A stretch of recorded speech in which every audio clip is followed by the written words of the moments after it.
Congolaises, Congolais, chers compatriotes, il y a 6 ans, je prenais congé de mes responsabilités en tant que président de la République, chef de l'État. Et fait inédit dans notre pays, en près de 60 ans d'indépendance.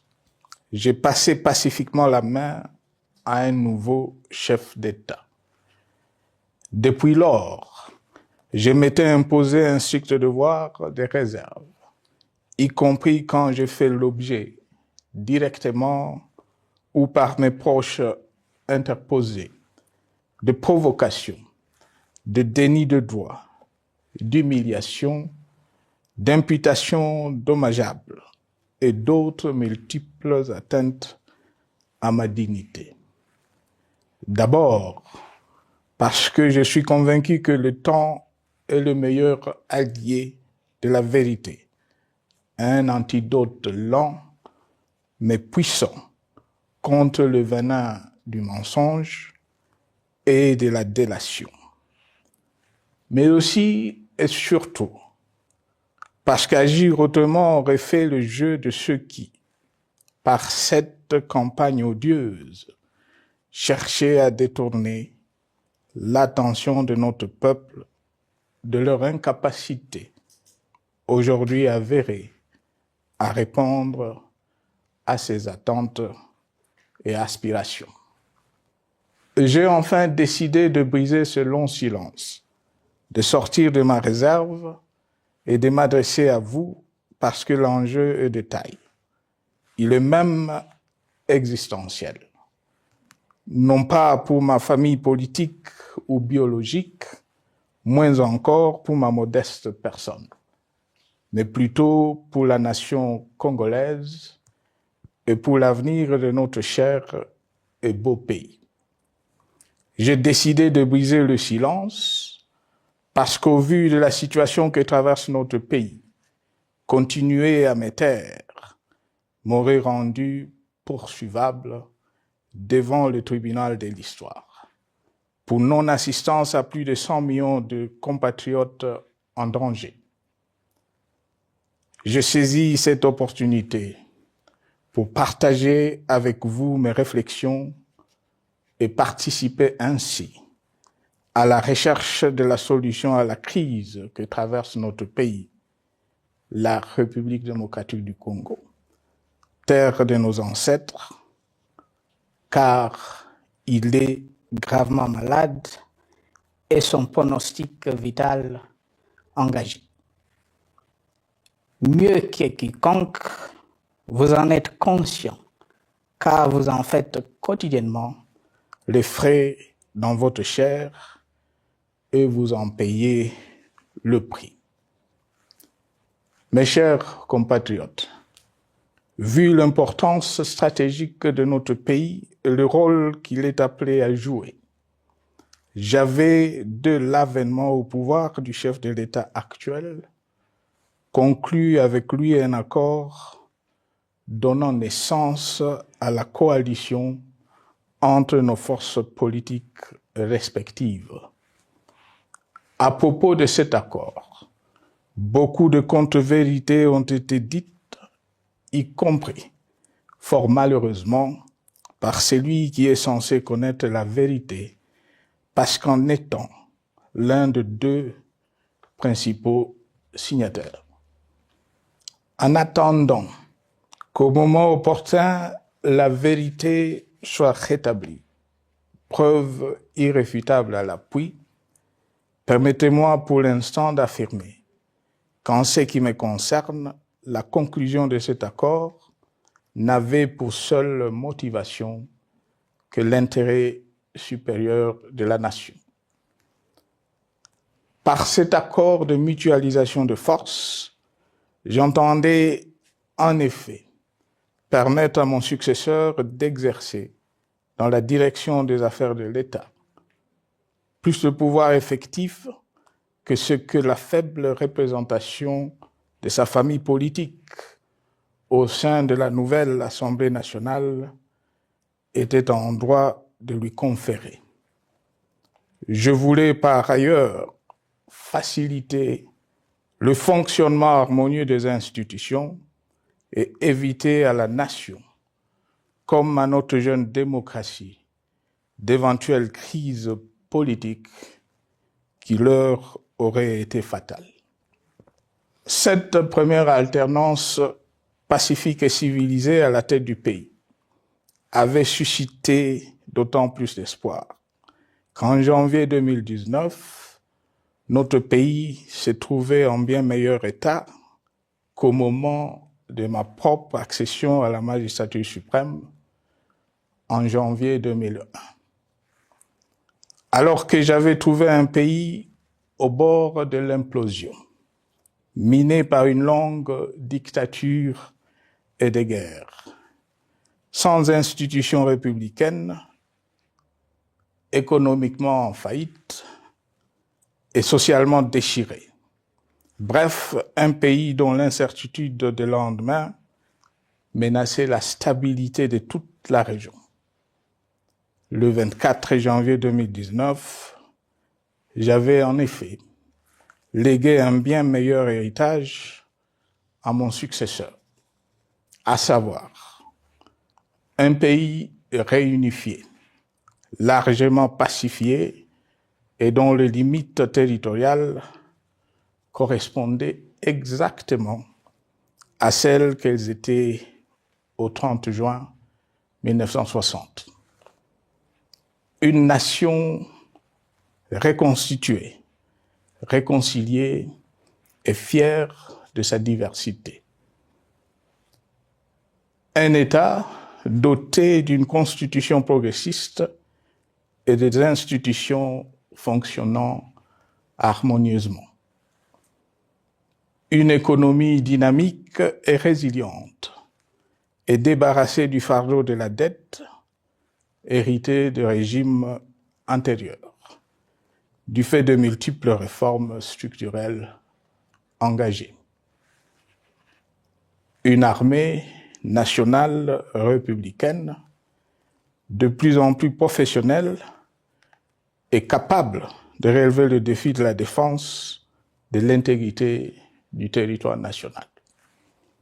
Une démocratie en constante consolidation, avec notamment l'organisation sur fonds propres d'un troisième cycle électoral.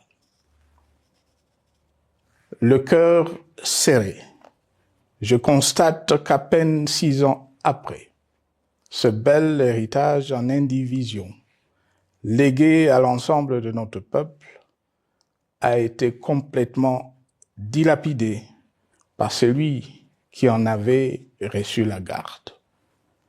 Que notre pays offre un spectacle de plus désolant et qu'il suscite d'autant plus de désespoir au sein de notre peuple et de pitié et de moquerie à travers le monde, que l'inconscience de ses dirigeants ne permet aucun espoir de redressement. Cette détérioration rapide de la situation générale du pays est principalement due à l'iverse du pouvoir sans limite.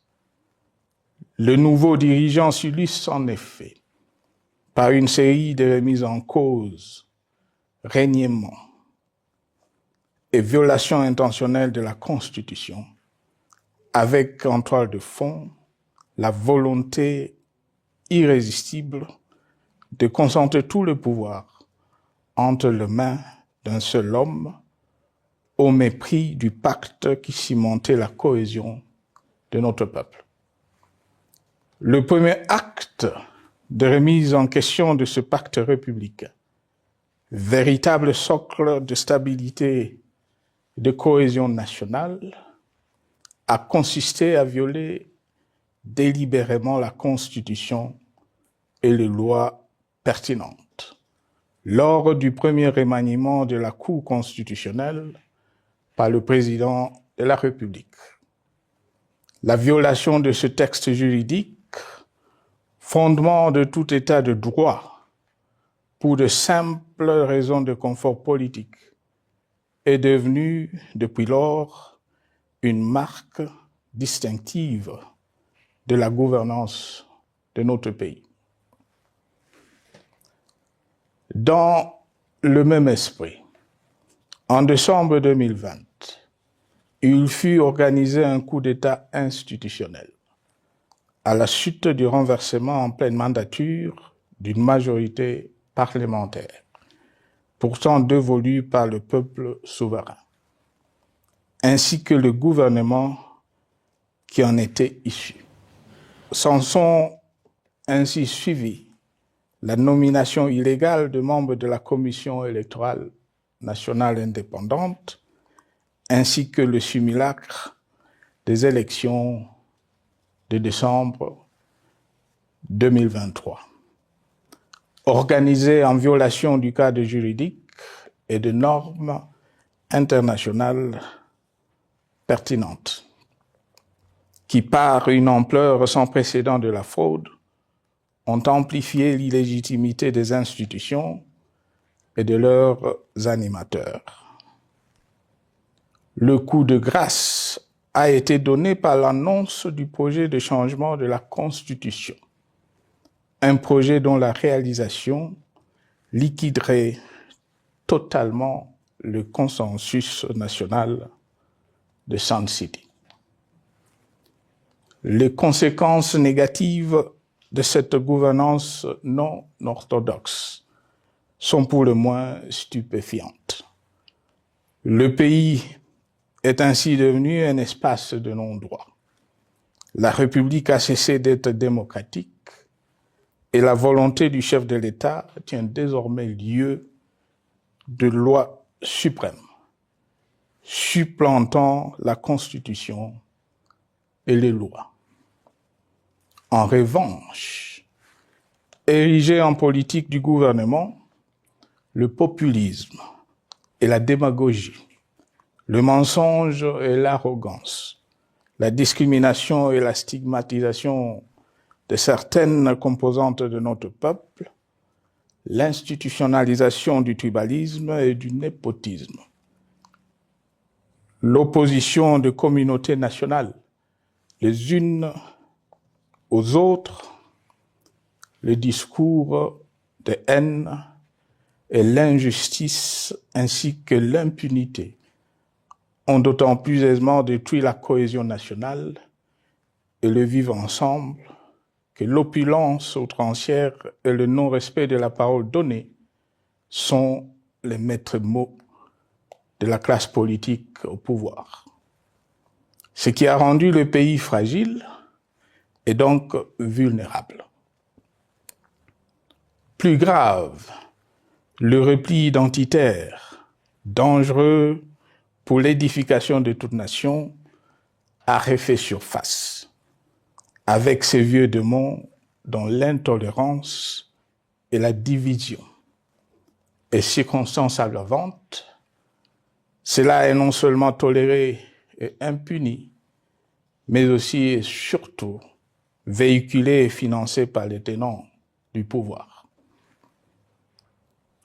Face à cette dérive, le Parlement a abdiqué de sa mission constitutionnelle de contre-pouvoir. Il a ainsi cessé d'être le temple de la démocratie, le lieu par excellence de l'expression législative et la volonté du souverain primaire, pour ne plus être qu'une chambre d'enregistrement de la volonté d'une seule personne. Quant à la justice, garante constitutionnelle des libertés publiques et du socle de valeurs, qui structure notre identité et forge notre unité, elle a complètement démissionné de ses responsabilités, se laissant ouvertement instrumentalisée à des fins politiques. Elle n'est donc plus qu'un instrument d'oppression d'une dictature qui tente désespérément de survivre à contre-courant de l'histoire, par la terreur et l'imposition de la pensée unique. Rôle peu louable, qu'elle partage avec les milices tribales, ainsi que la police et le service de renseignement, eux aussi détournés de leur noble mission de protection des citoyens et de sécurisation de l'État. Sur le plan économique, la situation est de plus inquiétante. Malgré l'augmentation des recettes publiques, essentiellement due à l'arrivée à maturité de toutes les réformes courageusement votées de 2002 à 2018, notamment le nouveau code minier, forestier, des hydrocarbures, des assurances et de la sous-traitance, et un niveau d'aide financière accru de la part des institutions de Bretton Woods.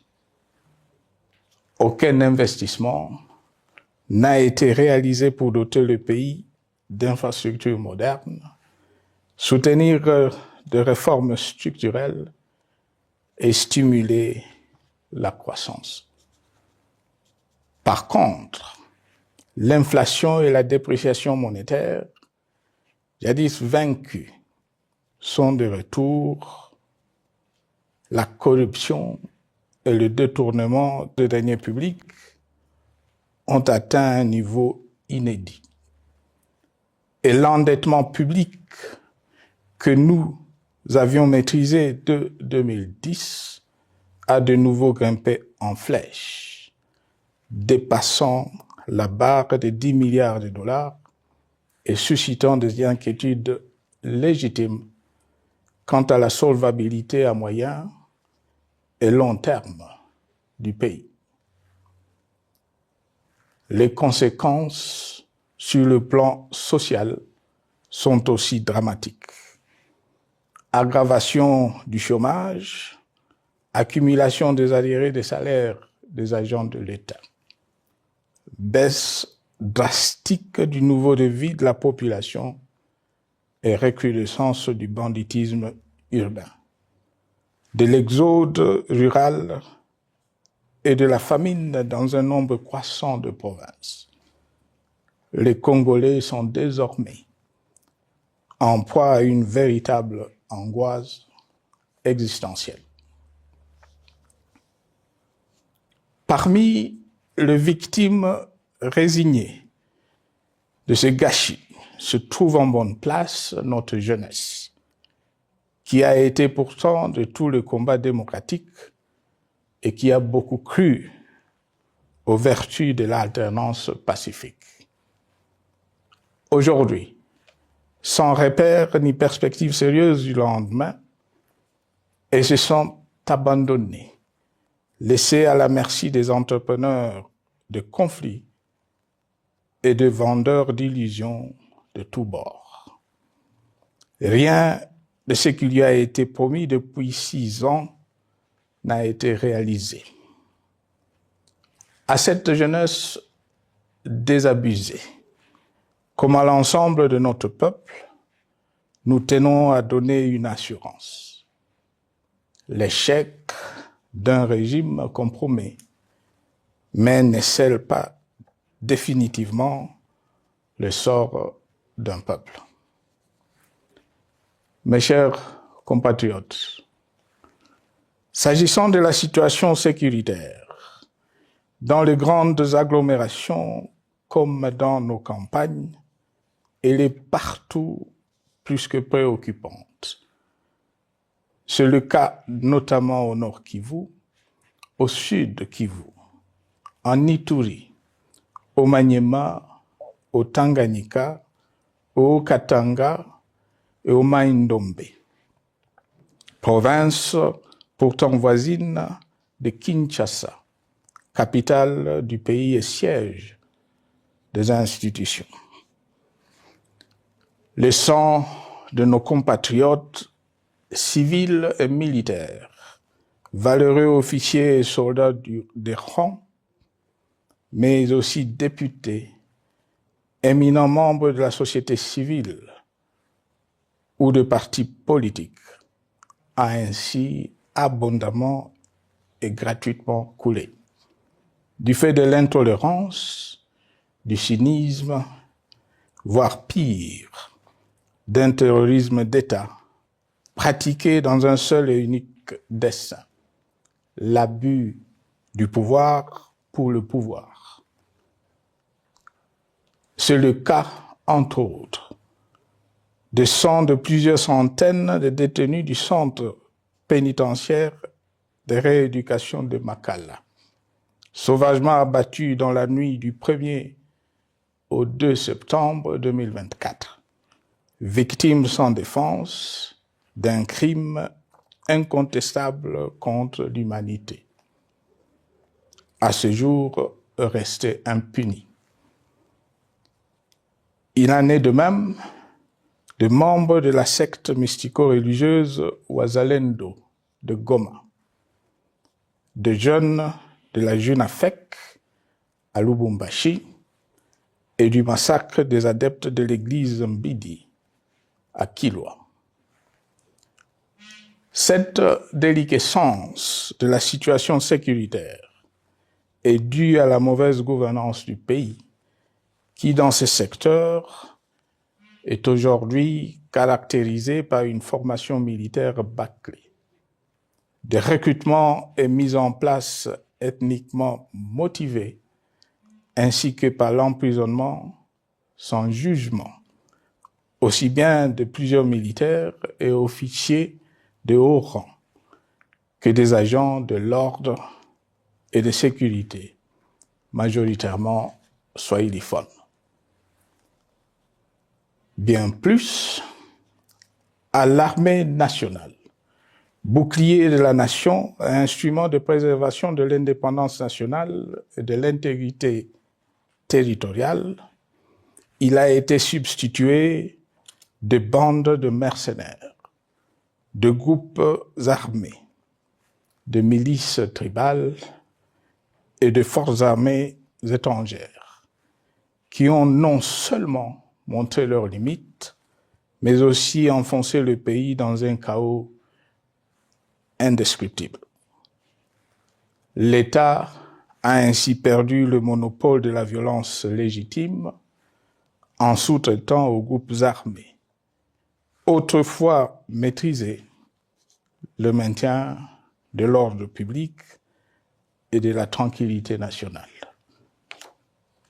Et comme si cela ne suffisait pas, l'armée nationale est vilipendée, conspuée et tournée en dérision par les autorités qui n'assument jamais rien, alors qu'elles sont censées veiller à sa consolidation et à sa respectabilité. Pour les avoir formés, commandés et conduits au front, je connais nos soldats, boucs émissaires aujourd'hui de toutes les contre-performances enregistrées sur les champs de bataille. Ils ne sont pourtant pas intrinsèquement moins bons, moins nationalistes et moins loyaux.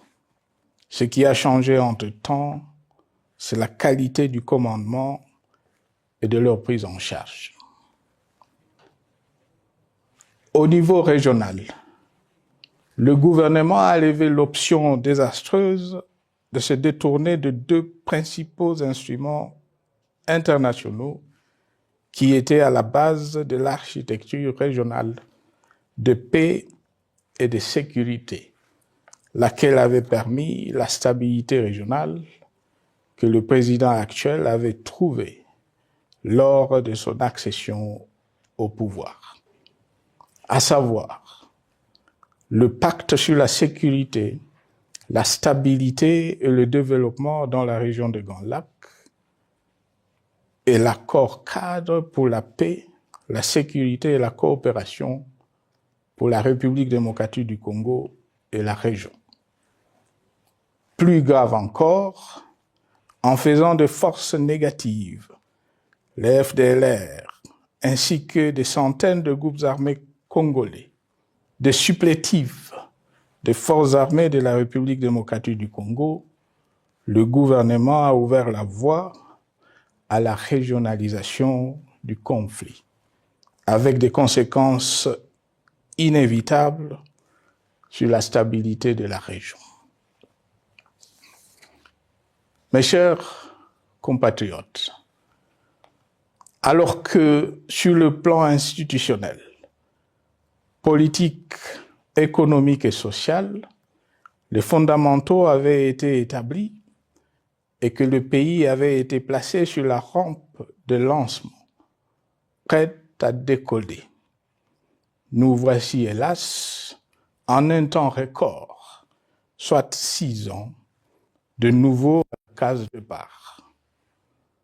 Seul d'un État failli, divisé, désintégré, au bord de l'implosion, inscrit en bonne place au palmarès de pays pauvres, le plus corrompu et très endetté.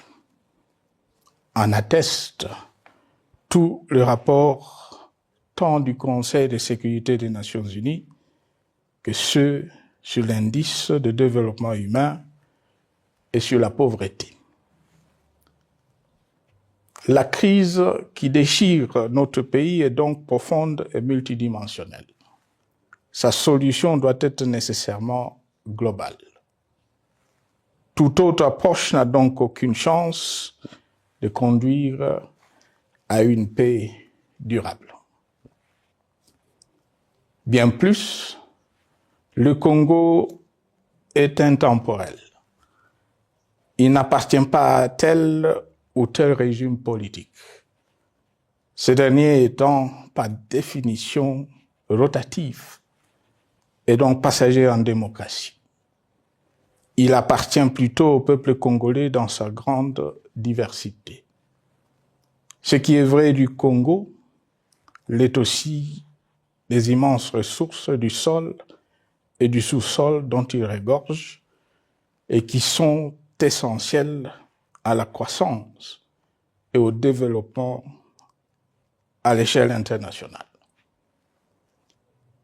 Que tous, au pays comme à travers le monde, en tiennent compte et qu'ils inscrivent leurs projets dans une perspective qui privilégie l'intérêt du Congo et des Congolais, plutôt que celui de ceux qui, à un moment ou à un autre, dirigent le pays. Cela étant, pour sauver le Congo, les griefs légitimes du peuple congolais contre le régime en place ne peuvent être éludés. Ils doivent plutôt être pris en compte. La dictature doit prendre fin et la démocratie, tout comme la bonne gouvernance économique et sociale, doivent être restaurées. Car, comme en témoigne l'histoire, il ne peut y avoir de solutions sécuritaires définitives sans solution politique sincère. Sinon, il y aura de nouvelles vagues de convulsions politiques, de troubles à la paix, d'insécurité, d'instabilité institutionnelle, de conflits armés et de guerres civiles. Perspective qu'en toute responsabilité, nous, Congolais, ne pouvons plus nous permettre. Il est dès lors vital que les multiples initiatives de recherche de la paix, Luanda, Nairobi, EAC et SADC, l'Union africaine, Doha et Washington, que nous accueillons favorablement, les considérant comme autant de signes de compassion et de solidarité à notre peuple, soient conscientes de cette exigence. Qu'elles accordent aux Congolais à la fois maîtres de leur destin et premières victimes de cette crise la place centrale qui leur revient de droit, aussi bien dans le diagnostic du mal dont souffre le pays que dans la prescription du traitement dont il a besoin pour en guérir définitivement. Il convient de noter à ce sujet que le gouvernement de Kinshasa s'est enfin résolu à se mettre autour d'une même table avec l'AFC M23 depuis plusieurs semaines à Doha, même si, bizarrement, il continue à considérer comme un crime le fait que les autres Congolais se parlent entre eux. C'est le lieu pour moi de saluer la démarche des évêques de la CENCO et de l'ECC, qui a le mérite de n'exclure du débat aucun sujet, ni aucun de nos compatriotes. Sans être parfaite, cette initiative conjointe des Églises mérite le soutien et, si nécessaire, des enrichissements de la part de notre peuple. Mes chers compatriotes, une fois n'étant pas coutume, il convient de dénoncer la falsification de l'histoire par ceux dont le jeu pervers dans l'opposition naguère, comme aujourd'hui au pouvoir, a consisté et consiste encore à calomnier, à diffamer, à diaboliser et à diviser pour gagner et régner, à se défausser sur les autres pour justifier leur contre-performance, quelles qu'en soient les conséquences sur la cohésion nationale ou en termes de vies humaines injustement brisées ou perdues. Une preuve, s'il en fallait encore, vient de nous en être donnée une fois de plus. Il y a quelques jours, en effet, suite à une simple rumeur de la rue ou des réseaux sociaux sur ma prétendue présence à Goma, où je veux me rendre dans les prochains jours, comme annoncé par ailleurs, le régime en place à Kinshasa a pris des décisions arbitraires, avec une légèreté déconcertante qui témoigne du recul spectaculaire de la démocratie. Mieux que quiconque, vous savez que pour moi, le Congo est la priorité absolue, que sa souveraineté et son intégrité territoriale ne sont pas négociables, que mon engagement pour la démocratie, la cohésion nationale, la paix et la stabilité n'est pas un slogan creux, et que le respect de la Constitution et des lois du pays, autant que celui de la parole donnée, sont sacrés. Militaire, j'ai juré de défendre la patrie jusqu'au sacrifice suprême.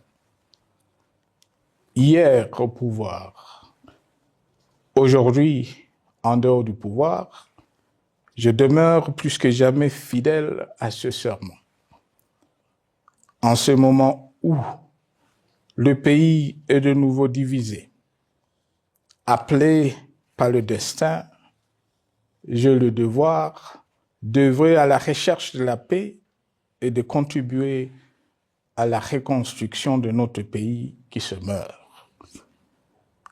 C'est dans cet esprit que j'ai choisi ce moment pour exprimer ma sympathie à l'endroit de toutes les victimes du conflit en cours, de réconforter et marquer ma solidarité avec la population de la partie orientale.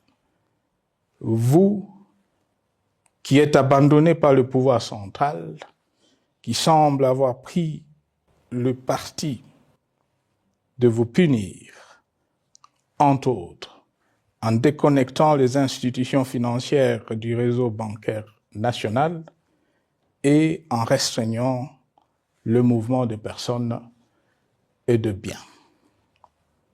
Ces décisions et bien d'autres vous asphyxient et rendent votre vie plus précaire que jamais. J'en appelle aux uns et aux autres, en particulier au gouvernement, d'humaniser les conditions de vie de nos compatriotes de cette partie du territoire national.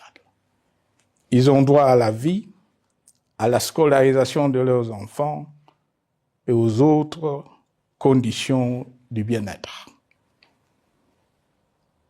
En entendant le rétablissement de l'autorité de l'État sur toute l'étendue du territoire national, j'invite les tenants du pouvoir à protéger la population.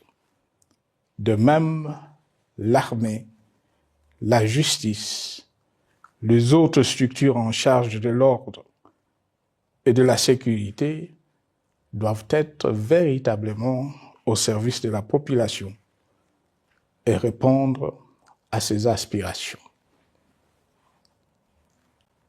Mes chers compatriotes, de par mon expérience dans des situations similaires, le patriotisme et l'humanisme ont guidé le processus de règlement de conflits et ont porté de fruits dans le passé, aussi bien sur les champs de bataille que sur celui des négociations ou du dialogue. Notre pays avait été divisé de quasi-moitié pendant quelques années. La sagesse avait alors prévalu. Nous avions recollé le morceau et le pays a survécu dans son unité. C'est ainsi qu'après quelques années de réflexion sur la crise en cours, après avoir consulté des chefs d'État et des anciens chefs d'État de la région, ainsi que des acteurs politiques et sociaux, nationaux et étrangers, j'ai fait ce jour une proposition qui engage la nation tout entière à un sursaut patriotique pour un pacte citoyen afin de tirer le pays du gouffre. Le travail hardi qui s'impose à nous portera notamment sur les 12 points suivants. 1. Mettre fin à la dictature, mieux à la tyrannie. 2. Arrêter la guerre. 3. Rétablir l'autorité de l'État sur toute l'étendue du territoire national. 4. Restaurer la démocratie en revenant aux fondamentaux d'un véritable État de droit. 5. Rétablir les libertés fondamentales. 6. Réconcilier le Congolais et reconstruire la cohésion nationale. 7. Relancer le développement du pays par la mise en place d'une bonne gouvernance économique, une gestion administrative et financière orthodoxe et une répartition équitable des ressources nationales. 8. Relancer le dialogue sincère et permanent avec tout le pays voisin en vue de l'instauration de la paix et du développement durable dans la région. 9. Rétablir la crédibilité du pays auprès de partenaires au niveau tant régional, continental qu'international. 10. Neutraliser tous les groupes armés nationaux et étrangers et rapatrier ces derniers dans leur pays d'origine. 11. Mettre définitivement fin au recours et à l'utilisation de mercenaires, conformément à la Convention de l'Union africaine sur l'élimination du mercenariat en Afrique du 3 juillet 1977 et à la résolution des Nations Unies du 4 décembre 1989 portant sur la Convention internationale contre le recrutement, l'utilisation, le financement et l'instruction de mercenaires et rapatrier sans condition ceux qui sont déjà déployés sur le sol congolais. 12. Ordonner le retrait sans délai de toutes les troupes étrangères du territoire national. À ce sujet, je salue la décision sage des pays de la SADC de retirer les troupes de la SAMI DRC de notre pays. Vu l'immensité de la tâche ainsi décrite, je lance un appel solennel à tous les Congolais, sans distinction de sexe, d'ethnie, d'âge, de classe sociale, de zone géographique ou d'appartenance politique, qui aiment passionnément le Congo, qui sont prêts à tous les sacrifices, qui adhèrent sans réserve au pacte républicain de Sun City et qui tiennent au respect de la Constitution du 18 février 2006, à s'unir autour de ces objectifs. Il s'agit de la refondation de l'État et de l'édification d'un pays qui a perdu ses repères.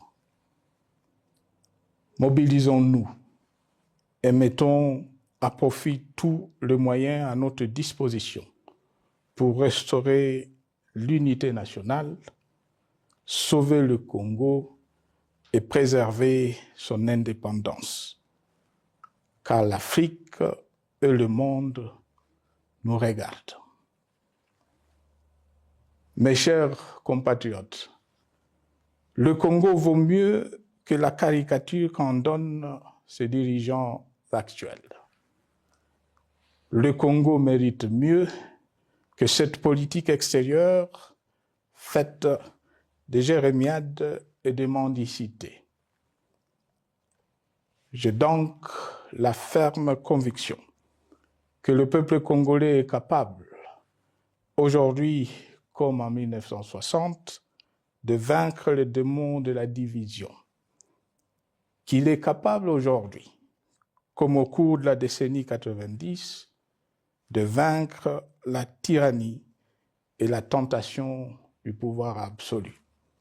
Qu'il est capable aujourd'hui, comme en 2003, de prendre le dessus sur ce qui nous divise et de mettre fin à la violence armée qui oppose ses enfants. Pour y parvenir, chacun doit jouer sa partition. Je m'engage à jouer la mienne. Que Dieu bénisse la République démocratique du Congo, qu'il bénisse individuellement chacun de vous. Je vous remercie.